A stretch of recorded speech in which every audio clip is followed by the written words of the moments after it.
అందరికీ నమస్తే. నేను సైదయ్య మామిడి ఎస్ మైక్ ఛానల్. సో ఈరోజు నేను కోదాడ నియోజకవర్గం రావడం జరిగింది. సో కోదాడ నియోజకవర్గంలో కొత్తగా కోదాడ మున్సిపల్ చైర్పర్సన్గా ఎన్నికైనటువంటి సో ఎర్నేని కుసుమ వెంకటరత్నం బాబు గారు మన దగ్గర రావడం జరిగింది. సో వీళ్ళ దగ్గర రావడం జరిగింది, అడిగి తెలుసుకుందాము. మరి మేడం గారు కోదాడ పట్టణంలో మున్సిపల్ చైర్పర్సన్గా అయితే ఎన్నిక కావడం జరిగింది. సో వీళ్ళు ముందు భవిష్యత్తులో ఎలాంటి అభివృద్ధి చేస్తారు ఏందనేది వారి మాటల్లోనే అడిగి తెలుసుకుందాం. మేడం నమస్తే. నమస్తే. బాగున్నారా మేడం? బాగున్నాం సార్. బాగున్నా మేడం. ఇప్పుడు కోదాడ మున్సిపాలిటీకి మీరు చైర్పర్సన్ గా ఎన్నికయ్యారు కదా? ఓకే ఓకే, ఎన్నికైనారు కదా? ఎన్నికయ్యాం. ఎందుకు అనిపించింది మేడం మీకు ఇప్పుడు మున్సిపాలిటీ చైర్మన్ గా చేయాలని కోరిక ఎందుకు అనిపించింది మీకు? మామూలుగా మాకు ఛాన్స్ ఉంది, లేడీస్ కి వచ్చింది కాబట్టి మేము చెయ్యాలని అనుకున్నాం. జెంట్స్ కి లేదు, సార్ కి ఇంట్రెస్ట్, అందుకని లేడీస్ గా మేము చేయాలని ఒక దీని దృక్పథంతో మేము ముందుకు వచ్చాం. అంటే మీకు ఫస్ట్ చెప్పారా చైర్మన్ పదవి మీకే ఇస్తామని? చెప్పారు మేడం, చెప్పారు. మా ఎమ్మెల్యే గారు మాకు ఫుల్ సపోర్ట్ ఇస్తామని చెప్పారు. మేము ఆమె ఎమ్మెల్యేగా ఉన్నప్పుడు మేము సపోర్ట్ ఇచ్చాము ఫుల్ గా, అందుకే ఆమె గారికి మాకు సపోర్ట్. అంటే ప్రధానంగా కొన్ని విషయాలు అనుకుంటున్నారు మేడం కోదాట్లో. ఏమంటారు అంటే ఇంకా చాలా మంది ఉన్నాం కదా, ఫస్ట్ నుంచి కాంగ్రెస్ పార్టీకి పనిచేసిన వాళ్ళం, అంటే కొంచెం యువకులు గాని అంటే యువత గాని ఉన్నారు కదా, మరి మాకు కూడా ఇవ్వచ్చు కదా, మళ్ళా వాళ్ళకే ఎందుకు ఇచ్చారు అని అంటారు. దీనిపైన మీ అభిప్రాయం ఏంటి? దానిపైన మా అభిప్రాయం అంటే ఆమె గారు మమ్మల్ని అయితే ఎన్నుకున్నారు, మాకు ఇస్తామని వాగ్దానం చేశారు, ఎమ్మెల్యే గారు ఇచ్చారు. అందుకని మేము అయితే ఎవరికి అడ్డుపడలేదు. మా మీద చాలా మంది కన్నేసి వారికి ఇవ్వద్దని చాలా ఫోర్స్ చేశారు. వచ్చినాయి, చాలా వచ్చింది అవి మాకు. అయినా సరే ఇక మాకు మా ఎమ్మెల్యే గారు బాగా స్వచ్ఛందంగా మా మీద చేసి మాకు సపోర్ట్ చేసి మాకు ఇవ్వటం జరిగింది. ఆమెకి మేము ఎప్పుడు సపోర్ట్. అందుకని అంటే ఇప్పుడు మిమ్మల్ని ఏమైనా ఇబ్బంది పెట్టిన అనిపిస్తుందా మేడం ఇంటర్వ్యూ వల్ల? లేదు లేదు, ఇబ్బంది లేదండి, కాకపోతే కొంచెం జర్నీ చేసి వచ్చాను. అంటే నేను ఇప్పుడు అందుకే నాకు ఒక క్వశ్చన్ ఏంటంటే, మీరు కొంచెం అంటే ఏజ్ పరంగా ఏజ్ పెరిగింది, బలం కూడా తక్కువ ఉంటది, మరి రిటైర్మెంట్ అయ్యే టైంలో ఇప్పుడు మీకు కుర్చీ ఎక్కి పాలన చేయాలి అనే ఆశ ఎందుకు వచ్చింది మేడం? మాకు సార్ మొదటి నుంచి రాజకీయాల్లో చాలా ఇదిగా ఉన్నారు. ఆయన ఫుల్ టైం 24 గంటలు వర్క్ చేస్తారు. ఇక్కడ మాకు అంతా టౌన్ అంతా మాకు సపోర్ట్. మీరు ఏమైనా ఉండాలి, మేడంకి ఇచ్చినా సరే, మీరున్నా సరే, మీకు ఎట్టి పరిస్థితుల్లో మేము ఎవరికి ఇచ్చినా మేము ఊరుకోము అనే ఒక దృక్పథంతో మాకు బాగా సపోర్ట్ ఉంది. మాకు మా ఎమ్మెల్యే కూడా సపోర్ట్. అంటే మీకు భయం అనిపించలేదా మేడం? ఈ వయసులో నేను ప్రజల మధ్యలో తిరగలేస్తానా, సమస్యలు తెలుసుకోలేస్తానా, మీకు అంత ఓర్పు ఉంటది అంటారా మేడం? ఉన్న వరకు మేమైతే కంటిన్యూ చేస్తాం. మాకైతే ఏమి ఇబ్బంది లేదు. ఇప్పుడు వరకు మా చేతనైనంత లాస్ట్ లో ఏమన్నా ఇదైతే తప్ప మేము కంటిన్యూగా చేస్తాం. ఎంత ఉన్నా ఓపిక తెచ్చుకొని చెయ్యాలి. మనం ప్రజలకు వాగ్దానం చేసాం కాబట్టి మేము ముందు ఉండాలనే అనుకున్నాం. అన్ని వాగ్దానాలు నెరవేరుస్తాం. ఏ సమస్యలు ఉన్నా నేను గాని సార్ గాని బాబు గారైనా వారికి అన్ని సమస్యలకి మేము చెయ్యాలి. అంటే మీరు కోదాడలో మున్సిపల్ చైర్పర్సన్ గా ఎన్నికైనాక మీరు ప్రధానంగా కోదాడలో ఎలాంటి సమస్యలు గమనించారు, ఏం అభివృద్ధి చేయాలనుకుంటారు? ఏం అభివృద్ధి అంటే ఇప్పుడు మాకు చాలా సమస్యలు ఉన్నాయి ఇక్కడ టౌన్ లో. ఆ సమస్యలన్నీ ఇప్పుడు మాకు రోజువారీ సార్కి వచ్చిన మాకు వచ్చిన సమస్యలు చాలా ఉన్నాయి కాబట్టి అవన్నీ మేము చేస్తాం.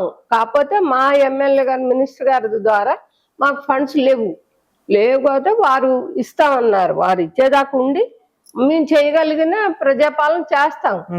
డ్రైనేజీలు కానీ, రోడ్లు కానీ, మిగతా లైట్లు కానీ, వాటర్ సప్లై. ఇప్పుడు సమ్మర్ కేవలం ఇప్పుడు సమ్మర్ వాటర్ ఇదే కాబట్టి మేము ప్రజలకు వాటర్ అందిస్తాం. 24 గంటలు వాటర్ అందిస్తాం. ట్యాంకర్లే కానివ్వండి, పంపులే కానివ్వండి, ఏ వాటర్ అయినా మేము అందించగలుగుతాం. మాకు ఇది లేనప్పుడే మేము సప్లై చేసేవాళ్ళం. పదవి లేకపోయినా సార్ కంటిన్యూగా ప్రజల్లోనే ఉంటారు. అందుకని మా సార్కి కానీ మాకు ఎవరికి వచ్చినా ఇట్లా చెయ్యాలి అనేది సార్ పట్టుదల. ఇంకా అందుకని మేము ముందుకు వచ్చాం. ఇప్పుడు మాకు కూడా అందరూ మాకు 35 మంది కౌన్సిలర్లు కూడా మాకు మంచి సపోర్ట్ ఉన్నారు. మంచి ఇది మేము ఇప్పుడు దోమల మందు, ఈది లైట్లు, ఈ కుక్కల బెద్దడు, ఇవి అన్ని కూడా చేస్తాము. స్ప్రే చేస్తున్నారు. మేము వచ్చిన కాడి నుంచి స్ప్రే అయిపోయింది, టౌన్ అంతా అయిపోయిందా. ఇక ఇప్పుడు చేయాల్సింది ఏంటంటే ఈ డ్రైనేజ్ ప్రాబ్లం ఉంది. మా మేడం ఆమె గెలిచినప్పుడే మాకు అండర్ గ్రౌండ్ డ్రైనేజ్ ఇది ఇస్తామని చెప్పింది. ఇప్పుడు మేము కూడా మేడం అది వచ్చినప్పుడల్లా అదే అడుగుతున్నాం. అడిగినా చేద్దామండి, చేద్దాం, మనకు ఫండ్స్ ఉన్నాయి, చేద్దామని. కాకపోతే వారు కూడా హెల్త్ కొంచెం ఇదిగా ఉంది. వాళ్ళు కూడా నల్గొండ రాలేదు, ఇద్దరు రాలేదు. ఎమ్మెల్యే గారు, మినిస్టర్ గారు ఎవరు రాలేదు, ఆయనకి హెల్త్ బాగాలేదని అని వాళ్ళు అదే చెప్తున్నారు. మా చేతనైన వరకు, మా దగ్గర ఉన్న వరకు చేస్తున్నాం. ప్రజాపాలన నిన్న స్టార్ట్ చేసాం. ఇప్పుడు అక్కడ చెప్పింది కూడా అదే, ఈ 99 రోజులు ప్రజాపాలన చేస్తాం. రేపు ఈ కార్యక్రమం కూడా మేము ముందుండి చెయ్యాలి, చేస్తామని ఒప్పుకున్నాం. అందుకే మాకు ఇప్పుడు మీరు మున్సిపల్ చైర్మన్ అంటే మొత్తం కోదాడ పట్టణానికి మొత్తం కూడా మీరే బాధ్యత, అన్ని వార్డులు కూడా మీరే బాధ్యత. మరి కాంగ్రెస్ పార్టీ గెలిచిన వార్డుల్ని అభివృద్ధి చేస్తారా, బిఆర్ఎస్ పార్టీ వాళ్ళకు కూడా మీరు ఫండ్ ఇస్తారా? లేదు లేదు, మొత్తం అది పార్టీలకు అతీతమే మేము ఎప్పుడు కూడా. అంతేనా? మీరు ఎక్కడైనా కనుక్కోండి. ఇప్పుడే కాదు, సారు ఏ పార్టీ వాళ్ళు వచ్చినా దానికి ఓకే. 24 గంటలు మాకన్నా సపోర్ట్ సార్. చాలా ఇది సార్ ఎప్పుడు వర్క్ చేస్తానే ఉంటారు. నైట్ 12 గంటలకి 2 గంటలకు ఫోన్ వచ్చినా లిఫ్ట్ చేస్తారు. వాళ్ళకి ఏ ఇబ్బంది వచ్చినా అన్ని చూసుకుంటారు. పార్టీలు గిట్లా ఏం చేయరు. అంతే. మీ పార్టీ వాళ్ళు కాదు కదా బిఆర్ఎస్? లేదు లేదు, అట్లేం లేదు. మాకు పార్టీ లేవు, లోకల్లో ఉన్నాం, మనం చెయ్యాలి. పార్టీలకి అన్ని అనుకుంటే ఎట్లా? పార్టీలు ఎప్పుడూ లేదు. అంతేనా? అయితే ఇంకోటి మేడం, చాలా తెలంగాణ రాష్ట్రంలో కొన్ని మున్సిపాలిటీలలో ఎమ్మెల్యేలు గాని, మంత్రులు గాని ఈ మున్సిపల్ చైర్మన్ పదవి 3 కోట్లకు 5 కోట్లకు అమ్ముకున్నారట. మరి మీరేమన్నా ఎమ్మెల్యే గారికి గాని, మినిస్టర్ గారికి గాని ఎన్ని కోట్లు ఇచ్చి కొనుక్కున్నారు ఈ మున్సిపాలిటీ పదవి? లేదు లేదు, అది మీరు ఎక్కడనే తెలుసుకోండి. మేమైతే ఏం కొనుక్కోలేలా. వాళ్ళు కావాలని వాళ్ళు మనకి ఇచ్చారు, కానీ మనం అయితే వాళ్ళకి డబ్బులు ఇచ్చి కొనుక్కోవటం అనేది ఏం లేదు. Okay okay. ఎట్లా ఉంది మేడం ప్రజల నుంచి స్పందన? ఎట్లా ఉంది మీరు చైర్మన్ అయినాక? స్పందన బాగుందండి, స్పందన బాగుంది. అన్నిటితో పాటు మాకు, మా కౌన్సిలర్లు, టౌన్ ప్రజలంతా మాకు అంతా ఓకే. ఎప్పుడు మనం ఏ కార్యక్రమాలు పెట్టినా అందరూ ఫాలో అవుతారు. అందరూ మన ఎమ్మటుండి మనతో పాటు కలిసి పనిచేయటానికి వాళ్ళు కూడా ఓకే. అంటే మేడం ఇక్కడ కోదాడలో ఎమ్మెల్యే గారు ఒక మహిళ, మీరు ఒక మహిళ, మరి మొత్తం మీ మహిళా వాళ్ళే పాలిస్తారా మేడం? కమిషనర్ కూడా మహిళ.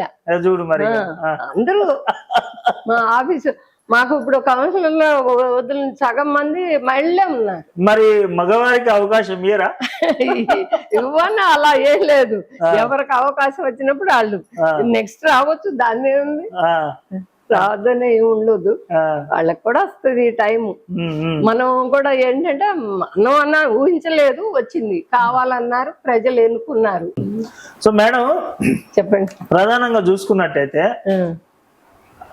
బొల్లమల్ల యాదవ్ గారు కాంగ్రెస్ పార్టీ వచ్చిన కాంచి అసలు ఏమీ అభివృద్ధి చేయట్లేదు కోదాట్లో అని అంటున్నారు. అవును, అది అందరికి తెలిసిందే, మనం చెప్పేది కాదు, అది అందరికి తెలిసిన విషయం. ఆయన చెయ్యపోగా ఆయన ప్రతి ఒక్క ఇళ్ళ దగ్గర అన్ని బళ్ళే గాని ఇళ్లే గాని అన్ని దగ్గర అమౌంట్ వసూలు చేస్తున్నాడు. ఆయన కొంచెం ప్రవర్తన కూడా మంచిగా లేదని మనకు చెప్తున్నారు. మనం అయితే ఏమి అనలేదు, ఆయన మనైతే ఏమనలేదు. అయితే సార్కి ఆయన కొంచెం పర్సనల్ గా ఇక తప్ప మాకేం లేదు. ఉమ్, అయితే ఆయన ఏంటంటే ఉమ్, మేము మేడం క్యాన్వాస్ లో ఉండగా ఉమ్, ఆమె ఎవరు ఈమె ఎవరు రావటానికి ఉమ్, ఆమె అట్లా ఈమె ఇట్లా అని ఆయన గారు ప్రచారం. ఉమ్, దాని మేము మొన్న ఈ మధ్య కూడా మేము ఎన్నికైన తర్వాత కూడా ఆయన గారు అట్లా ప్రచారం చేశారు. ఉమ్, ఉమ్, చేస్తే లేదు మీరు చూపిండి, ఎక్కడైనా మీరు చూపిండి అనే మహిళా మీటింగ్ పెట్టి ఒకరోజు ఖండించాం. ఆ, ఖండించారు. అట్లాంటి పిచ్చి మాటలు మాట్లాడొద్దండి, మీరు పెద్ద మనిషి, మీరు అలా మహిళల్ని ఏంటి అలా చేస్తున్నారు, ఉమ్, మీరు చేసే పనులు కూడా ఎవరు ఏం అంటలేదు, మిమ్మల్ని ఎవరన్నా వేలెత్తి చూపించారా, పిల్లలు ఎవరు అదని ఇదని వాళ్ళని అనొద్దు, పద్ధతి కాదు, ఇప్పుడే కాదు ఎప్పుడైనా మీరు ఎవరిని అలా చెయ్యొద్దు అనేది మేము కూడా మీటింగ్ పెట్టి ఖండించాం. ఉమ్, ఉమ్, ఉమ్. అంతే అంటారా? అంటే ప్రధానంగా ఏమంటారంటే బొల్లమల్ల యాదవ్ గారు ఏమంటారంటే ఎమ్మెల్యే పద్మావతి గారు అసలు ఎప్పుడు కూడా అందుబాటులో ఉండరు, ఎప్పుడు హైదరాబాద్లో ఉంటారు, కోదాట్లో ఉండరు అంటారు. మొదటి నుంచి ఆయన చేసే ప్రచారం అదే. వస్తారండి, కాకపోతే వాళ్ళు అంటే ఇక్కడ ఉండదు, వాళ్ళే 4 పక్కల 4 చోట్ల ఇది చూసుకోవాలి కాబట్టి ఇక్కడైతే ఉండరు. ఒక్కొక్క టైంలో ఉంటారు, 2 రోజులు 2 days 3 days ఉండి వెళ్ళిపోతుంది ఉంటుంది పూర్తిగా. ఇక్కడే ఆయన వేరే అవకాశం లేదు, ఆయన ఇక్కడే ఉంటాడు. బిల్డింగ్ కట్టుకున్నాడు పెద్దగా, అందుకని ఆయన ఇక్కడే ఉంటాడు. పెద్ద బిల్డింగ్ కట్టారా? చాలా మీరు చూడాల్సింది. అది ఏ ఏరియా, కోదాడ టౌన్ చివర్లో చూడండి ఎన్ని కోట్లు. ఆయన అక్కడే ఉంటారు. అంతేగాని వాళ్ళు ఉండరని కాదు, అందుబాటులో ఉంటారు. మనం ఫోన్ చేస్తే ఫోన్ లిఫ్ట్ చేస్తారు. కొంచెం ఆమె వాళ్ళ నాన్నగారికి కొంచెం హెల్త్ బాగాలేదని వచ్చి వెళ్ళిపోద్ది. ఏదైనా అర్జెంట్ ఇది ఉంటే వస్తారు, ఫోన్ చేస్తే వస్తారు. ఉదయం వచ్చి నైట్ వరకు ఉంటది, నైట్ వెళ్తుంది. మళ్ళీ ఏదైనా 2 రోజులు వస్తానమ్మా అంటారు. అలా అటు ఇటు తిరుగుతూ ఉంటారు కంటిన్యూగా. మళ్ళీ ఈ రోజు వచ్చింది అనుకోండి, మళ్ళీ రేపు కూడా రావటానికి అది కూడా చెప్తారు. అమ్మ నేను ఇవాళ అయితే ఉన్నాను, వెళ్ళి రేపు వస్తా మళ్ళీ అన్ని అలా వెళ్తుంది వస్తుంది, అంతవరకే గాని మనకైతే ఆమె ఎప్పుడు ఇబ్బంది పెట్టట్లే లోకల్లో. ఆయన లోకల్లో ఉండి ఎవరి బాధలు ఎవరిని ఏం పట్టించుకోలేదు. అంతేనా? ఆయన పట్టించుకుని మీరు కనుక్కోండి, ప్రజల్ని అడగండి. ఆయన కేవలం డబ్బుల కోసం ఇక్కడ ఉండి వసూలు చేసుకోవటం అయ్యి అంటే మేము కూడా అన్ని చెప్పకూడదులేండి కొన్ని. ఈ సాయంత్రం అయ్యేసరికి కొబ్బరి బండాలు అట్టిపళ్ళ బండాళ్ళు అందరి దగ్గర అమౌంట్లు వసూలు చేసి ఇబ్బంది పెడుతున్నారని మన దగ్గరకు వచ్చి చెప్తారు. వాళ్ళ దగ్గర కూడా అడుగుతారా? కొబ్బరి బండాలు అట్టి బండాలు కూడా అదేకా. ఆయన ఇంకా మనం ఏం చేయలేము ఆ టైంలో. ఆయన దీనిలో ఉన్న ఎమ్మెల్యేగా ఉన్నప్పుడు మనం ఏం చేస్తాం? చాలా సార్లు అట్లాంటివి వచ్చినాయి మన దగ్గర, ఆయన ఏమనలేదు. మొన్న ఈ మధ్య ఈ పోలీసులు ఇదిలో ఒక కుర్రోడిని చెందితే అప్పుడు ఆయన అని రాలేదు. 3 నెలల తర్వాత ఆయన మళ్ళీ గెలికారు. ఆ రోజు రాలేదు, సార్ వెళ్ళి 50,000 ఇచ్చి వాళ్ళ కార్యక్రమాలు చేసుకోమన్నారు. కార్యక్రమాలు చేసుకున్నాక 3 నెలల తర్వాత ఆయన లోకల్లో ఉండి అప్పుడు వచ్చారు. వచ్చి గెలికి దాన్ని పెద్ద ఇష్యూ చేశారు. ఓకే మేడం, జనరల్ గా మహిళలు బయటికి వెళ్ళాలంటే కొంచెం వెనక ముందు ఆలోచిస్తారు. మరి మిమ్మల్ని చూస్తేనేమో ఈ ఏజ్ లో కూడా మీరు చైర్మన్ పదవిలో కూర్చొని పాలిస్తున్నారు. మరి ముందుగా కొత్తగా అంటే ముందు భవిష్యత్తులో రాజకీయంలోకి రావాలనుకుంటున్న ఆడవాళ్లకు మహిళలకు మీరేం చెప్తారు మేడం? మేమేం చెప్తాం, ఆడవాళ్ళు ఎప్పుడు ముందుండాలి. మనం వంటింటిలే కాదు, వంటింటితో పాటు పరిపాలన కూడా చెయ్యాలి. మన అన్ని రంగాల్లో ఇప్పుడు మహిళలు చూస్తున్నాం కదండి, రోజు పేపర్లు టీవీలు అన్ని చూస్తున్నాం. అన్ని రంగాల్లో మహిళలే ముందుంటున్నారు. కాబట్టి మనం కూడా ముందుండాలి. మనం వర్తు నిర్వహించాలి. అందుకని అన్ని రంగాల్లో మీరు కూడా ముందు ఉండమని చెప్తున్నాం. చేత కాదు అంటే చేత కానట్టు ఇంట్లో ఉంటాం, అంతేగాని ఈ రోజుల్లో వెనకటాళ్ళ అలా ఉన్నారనుకోండి, ఇప్పటాళ్ళు ముందే అన్ని ఓకే, అన్ని పనుల్లో ముందు. అట్లా అంటే రాజకీయంలో ఆడవాళ్ళకి ఎక్కువ ప్రాధాన్యం ఉన్నదంటారా? ఈ టైంని బట్టి ఎక్కువ ఆడవాళ్ళకే ఉంది. మొత్తం మీ మహిళా లోకం అయిపోతుంది అంత పాలన, అది అంతే అంటారా? అంటే మీరు పాలన మీ చేతిలో పెట్టుకొని మగవారిని డామినేషన్ చేస్తున్నారా, తొక్కేస్తున్నారా మేడం? మేము డామినేషన్ చెయ్యం, ఎవరిని డామినేషన్ చేయలేం, మహిళలను చెయ్యం, జెంట్స్ చెయ్యం. మనం అలా చేస్తే మనకు బయట ఇల్లు అనేది ఎట్లా వస్తుంది? మనం అందరితో మంచిగా ఉండాలి. వాళ్ళని డామినేషన్ చేస్తే మన ఇది ఉండదు కదా. పలానా పదవి ఉందని డామినేషన్ చేస్తుంది అంటారు. మనకు అలాంటి సమస్యలే లేదు. మాకు ఇంట్లో లేదు, బయట లేదు. మాకు పెద్ద ఫ్యామిలీలు, మేము ఇంట్లో లేదు, బయట ఉండదు, ఎప్పుడు నార్మలే. అంటే మీరు ఫస్ట్ మొన్న మున్సిపల్ చైర్మన్ గా, అంటే మున్సిపల్ చైర్మన్ కంటే ముందు కౌన్సిలర్ గా పోటీ చేయాలని ఇంట్లో మాట్లాడుకుంటారు కదా మేడం, మీరు గాని సార్ గారు గాని, మీరు ఆలోచించిరా నా వల్ల అవుతుందా, నేను చేయలేస్తానే, ఏమైనా భయం లాంటిది ఏమైనా అనిపించిందా మీకు? కొంచెం కొంచెం ఉందిలేండి, కొంచెం భయం అనిపించింది. అంటే ఏజ్ కదా, మనం అట్లా వెళ్ళగలుగుతామంటే సారు లేదు చేస్తుంటే అదే అలవాటు అవుతుంది. ఇంట్లో కూర్చుంటే ఇంట్లోనే. అంతకుముందు నేను 2006లో కూడా సర్పంచ్ చేశాను. సర్పంచ్ చేశాను. అదే అది కంటిన్యూగా 4 సంవత్సరాలు చేసాము. ఇంకా అందుకని సారు మధ్యలో ఎప్పుడైనా చెయ్యాలి, మనకు అవకాశం వచ్చింది మేడం, తప్పకుండా మనకి ఇది చూపిస్తున్నారు కాబట్టి మనం చెయ్యాలి అనే పట్టుదలది. జెంట్స్ కి వస్తే సార్ది ఓకే, జెంట్స్ కి లేకుండా లేడీస్కే అన్నారు. అందుకని సార్కి ఓకే ఏంటంటే మనం ఉండాల్సిందేనని. మీరు వార్డు కూడా ఇనానిమస్ అయింది కదా మేడం, మరి పాపం మరి మీ వార్డులో ఉన్న ప్రజలకి ఏమి అందకపోవచ్చు కదా, మీరు అందకపోవచ్చు. మేమైతే వాళ్ళకి ఏదో ఒక ఇది చూపిస్తాము. ఇప్పుడు అంటే మనకి టైం దొరకట్లే, రోజు బిజీ అవుతుంది. ఏదో చూపించటం, నేను అసలు సన్మాన కార్యక్రమం ఖాళీ ఉండట్లేదండి రోజు ఇంటికి. అందుకని ఉండట్లేదు. మాకు వాళ్ళు దృష్టిలో ఉన్నారు ఎప్పటి నుంచో, చెయ్యాలి ప్రోగ్రామ్ ఉంది మీకు, చేయాలని ఆలోచన ఉంది మీకు. ఏదో ఒకటి మేము తప్పకుండా వాళ్ళకి కూడా చేస్తాం. అవునవును మేడం. ఇప్పుడు అంటే రాష్ట్రంలో కాంగ్రెస్ పార్టీ కదా, మీ పార్టీని అధికారంలో ఉంది కాబట్టి మీకు మంచిగా నిధులు వస్తాయి, అన్ని అభివృద్ధి జరుగుద్ది. మరి పుష్కరం వచ్చేసారి కాంగ్రెస్ పార్టీ అధికారం కోల్పోయి టిఆర్ఎస్ పార్టీ అధికారంలోకి వస్తే మేడం పరిస్థితిని బట్టి అప్పుడు చేస్తాం. ఇంకా ఇస్తేనేగా చేసేది. టిఆర్ఎస్ వచ్చినా ఏదొచ్చినా అప్పుడు వాళ్ళు నిధులు ఇవ్వాలి కదండి, ఇస్తేనే వర్క్ అవుతాయి. ఇప్పుడు మాది దీనిలో అమౌంట్ అసలు ఏం లేదు, నిధులు అంటున్నారు. ఏమన్నా ఫండ్స్ వస్తేనే చెయ్యాలంటున్నారు. అయినా సరే మనం సొంత దీంతోనే సారు ఇప్పుడు స్ప్రే చేస్తున్నారు, మన డబ్బులతో. అవి వచ్చేదాకుంటే జనం ఊరుకోవట్లేదు కదా, అడుగుతున్నారు వచ్చిన మీరు ఏం చేస్తున్నారు దోమలు. మేము వార్డులో తిరిగాం కాబట్టి మాకే బాధ వేసింది తిరుగుతుంటే. అసలు చాలా జనం అడుగుతుంటే ఏంటండి ఎట్టుంది, ఎవరు పట్టించుకోవట్లేదు మమ్మల్ని, అది ఇదని అడుగుతున్నారు. అడిగేటప్పుడు మనకు కూడా బాధే కదా అని. అమ్మ మేము వచ్చిన తర్వాత ఏం చేయకపోతే అప్పుడు మా దగ్గరకు వచ్చి అడగండి. ఇప్పుడు వరకు మాకు అధికారాలు లేవు, మేమైతే తప్పకుండా చేస్తాం, మా మీద నమ్మకం ఉంటే వేయండి, లేదనుకుంటే లేదు. అలా అని వార్డులను తిరిగి చూసి చేసాము. ఇప్పుడైతే ఏ వార్డు ఏది ఇదిగా ఉందంటే దాంట్లో చిన్న చిన్న వర్కులు చేపిస్తున్నారు, దోమల మందు స్ప్రే చేపిస్తున్నారు. రేపు పొద్దున వారు వచ్చి ఆ ఫండ్స్ ఇస్తే ఇవాళే చెప్పారు వస్తాయి, ఇంత ఫండ్స్ ఉంది మన మున్సిపాలిటీలకి వస్తాయి అన్నారు. దాన్ని బట్టి వచ్చిన కాడి నుంచి కంపల్సరీగా అన్ని ఏ ఇది వీక్ గా ఉంటే అవి అన్ని చేయటం. లైట్లు చేయాలి, రోడ్లు, డ్రైనేజీలు, వాటర్. ఇప్పుడు మెయిన్ ముందు సమ్మర్ కి వాటర్ అందించాలి, మెయిన్ అది. సార్ మేము సర్పంచ్ ఉన్నప్పుడు సార్ 4 పక్కల పెద్ద పెద్ద బాయిలు తవ్వించారు. అయ్యే వాటర్ ఇప్పుడు కూడా మేము అయ్యే సప్లై, పైప్ లైన్ వేయటం కానీ దాంట్లో అసలు ఏ డౌట్ లేదు.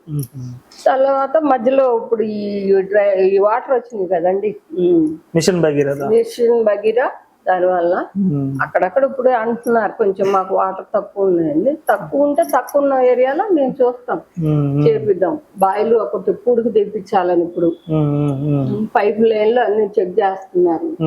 అట్లాంటి పనులు చేస్తానే ఉన్నారు. Okay madam, last and final గా మీ కోదాడ ప్రజలకు ఏం చెప్పాలనుకుంటారు? మా ప్రజలకి ఏం చెప్పాలనుకున్నా వాళ్ళ అడిగిన సమస్యల మట్టికి మేము తీరుస్తాం కంపల్సరీగా. దాంట్లో ఏం దోకా లేదు. ఇవాళ కాకపోయినా రేపైనా మేము పదవుల్లో ఉన్నంతసేపు అన్ని చేసే అప్పుడు దిగటానికి మేము సిద్ధంగా ఉన్నాం. ఈ 4-5 సంవత్సరాల వరకు మా చేతనైన వరకు చేస్తాం. దాంట్లో ఏం లేదు. మాకు అసలు ఇవాళ ఎవరికాడా రూపాయి మనం తీసుకొని వాళ్ళ డబ్బుల కోసం ఆశించే ఇది మాకు అసలు లేదు, ఎప్పుడూ లేదు. ఆ రోజు లేదు. సార్ ఆస్తులన్నీ అమ్మారు, ఆయన చేశారు 2 సార్లు సర్పంచ్ గా, నేను చేశాను. సార్ మార్కెట్ కమిటీ చేశారు, అన్నీ చేశారు. ఏనాడు ఎవరికి అది అందుకనే జనం ఇవాళ ఏంటి రావాలి రావాలి అనేది దానికోసమే. కంటిన్యూగా సార్ మట్టుకు రాత్రి పగలు వరకు ఎవ్వరు ఏ టైంలో వచ్చినా అసలు నో డౌట్ గా వర్క్. మీరు ఎక్కడైనా తెలుసుకున్న అలానే ఉండాలి, సార్ కూడా అది మట్టుకు full. Okay madam, thank you madam. ఇబ్బంది పెట్టినందుకు. లేదు లేదు లేదు లేదు లేదు లేదు ఇబ్బంది అనుకుంటే ఎట్లా. సరే వచ్చారుగా. నాకు అంటే జర్నీ పొద్దున్నే 8 గంటలకు వెళ్ళాము నల్గొండ. వాళ్ళేమో అక్కడ 12 అయింది స్టార్ట్ అయ్యేసరికి. అందరికి మహిళా దినోత్సవ శుభాకాంక్షలు. Thank you.